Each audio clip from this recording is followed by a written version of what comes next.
35-year-old developer Edward B DeSeta has been called one of the new breed of Delaware developers. He's a hard-working man who's meticulous in detail. Now, in 1970, he quit college to work in his family's sheet metal business. Now, 15 years later, he holds title to $30 million in real estate in Wilmington. In our continuing series, focusing on the changing face of Wilmington, we're going to take a close look at this man and some of the city projects that will literally cover acres of land in Wilmington.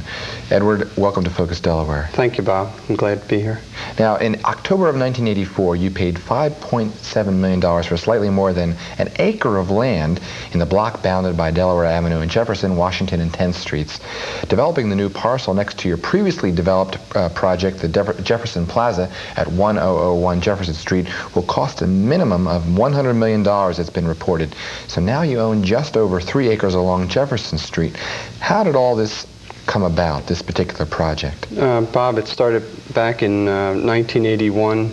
We were looking to develop an office building downtown Wilmington because we felt the city was had turned the corner and was starting to grow. And we looked at acquiring the 1001 site, which we did, and eventually built a 200,000 square foot office building. Went from that corner to, we also own where we'll be building a 1003 Jefferson Plaza, which will be a building in excess of 400,000 square feet. Then we acquired recently in October the $5.7 million property on the other side of the street. So our plans are that we're very high on the city of Wilmington, and we have an inventory of land now that we can see our probably a 10-year developmental plan occurring in our Western Gateway. Versus what the city has talked about doing in the Christiana and Brandywine Gateway. No, the Brandywine Gateway is already a fait accompli. It's completed, and the city of Wilmington seems to be focusing its attention on the Christina Gateway. Do you feel that they are giving short shift to the Western Gateway and maybe trying to prematurely force the development of the Christina Gateway? Well, I think the Christiana Gateway is going to come on its own. The city is obviously trying to help any prospective out-of-town bank or tenant in occupying in the Christiana Gateway, but the Western Gateway is readily accessible from 995, and it's off Pennsylvania Avenue, Delaware Avenue, and it's in between I-95 and Rodney Square, and we feel that the real growth of any major statement building to be built will occur on that Western Gateway of Delaware Avenue. Well, other developers, including Mr. Deladon, who appeared on last week's Focus Delaware show, agree with you. What about parking in this Western Gateway area? Is that going to be a problem? Well, I think that's our concern with the city. Any further development of any of the sites along Delaware Avenue are going to have a detrimental effect on the parking requirements. We really need to have some parking structures built, and we hope that we can entice the Wilmington Parking Authority and to start looking at this Western Gateway area for parking, because whether it's one of our projects or one of the others that have been announced there's going to be a severe parking, I say, deficit of spaces. Let's take a look at one of your other Western Gateway projects, the Park Plaza project. Now, this is on the Brandywine. It's the other side of the Brandywine. On the other side of the Brandywine, we should say. It's going to be a twin 18-story condominium towers on the 4-acre site, which is now housing the Memorial Division Hospital, bordered by Van Buren and Harrison Streets and Lovering and Shellcross Avenues. It's going to be at a cost of $35 million, and you're going to have these 2 beautiful twin towers there. Some have said it's a quite speculative undertaking. Do you feel that's valid criticism?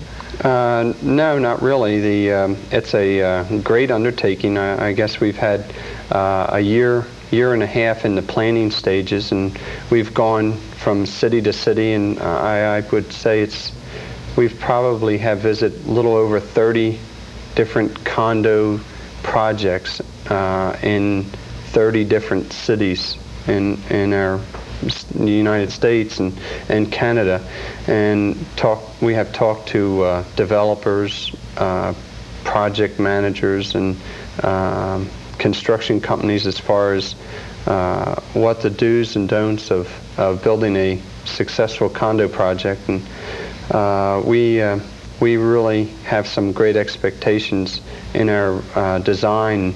I think one of the, in some of our surveys and some of our visits to other cities, one of the, I'd say, main concerns that potential buyers were looking for was, what were the condo fees? How can you easily control them? What the views were in a condo. Everyone wants to have a corner view. So how can you give every, whether it's a one bedroom and den, two bedroom and den, how can you give every condo owner a corner view? Is that why you went with twin towers rather than one building? Yes, we design the towers so every unit has a corner view. And a lot of the input has come from all our various trips to other development sites, whether they were in New York, Canada, wherever. What are some of the other design features that might be notable? Well, we'll have a in-house security system that monitors each unit. We'll have an indoor pool and sun terrace and exercise room, and we'll have a 3-story parking garage, so every unit in the condo has their own parking space, and we'll have some extras. And the condo is being built so it's efficient. Each tower has 3 elevators, so you're not waiting when you push a button. You're not waiting over so many seconds, and you'll have an elevator. We've looked to a lot of the I guess long-term effects and of owning a condominium, and trying to keep I guess some of the maintenance costs down and the operating costs reasonable. And we feel with that location, I guess in our study, we had an outside consultant come in, and he compared our site to Central Park in New York and Rock Creek Park in Washington. It should be beautiful the way it'll overlook the Brandywine River, and Yes. of course that's a beautiful area of town right now. I want to ask you about something else. It's been reported in the Wilmington News Journal that you've had little contact with the Wilmington Commerce Department in the past, and at times you felt perhaps that the city government may have snubbed you. Did you make that comment, and if so, why? I see a lot of, I guess it stems from our development of 1001 Jefferson Plaza. We had a $20 million building going up, and we were starting to pour our sidewalks. And I called the city up and had asked them if we could have a new fire plug on our corner. And we had a fire plug that was a fire hydrant that was very antiquated. The city, someone at the city told us that they didn't have it in their budget to give us a fire plug. And I said, well, look, can I get one, and I'll have our own plumbing company contractor install it. And they said no. So we said, okay, fine. We went out, and I think it was $750 or so to have a new fire hydrant put in with our new sidewalks, which we landscaped, and new curbs. And here I guess the original taxes on the property was $6,000 a year, and now they're $40-some thousand a year, and they're going up every year. And the city couldn't afford to give us.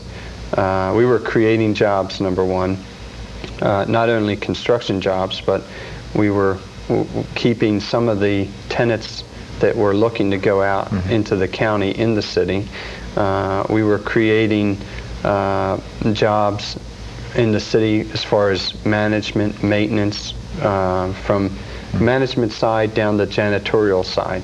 So it was a range of services and jobs that we're providing in the city. And it's income to the city, whether it's federal, state. Perhaps this will change now with the new administration. I hope that the communications channels improve. With the short time we have left, the Wilmington development that's taken place has been dramatic in the last few years. But you made a comment to me that the development that's taken place, for instance, in the period 1980 to 1984, will be nothing compared to what's going to take place from 1985 to 1990. Now, we talked about the Delaware Financial Center Act and UDAG dollars being the impetus behind this all. But would you comment upon that statement that you made? Yes, Bob. I feel I have some ESP or something inside of me that drives me, and I don't know how to really explain it, but several months ago I had felt this, and I really believe that if someone would just write down all the dollars and all the construction that's occurred in our city from 1980 to the end of '84 will be a drop in a bucket from what's going to happen from the beginning of January '85 to 1990. And I really see a lot of tremendous things, residential and commercial, happening in our city and state. And the sight is not an end.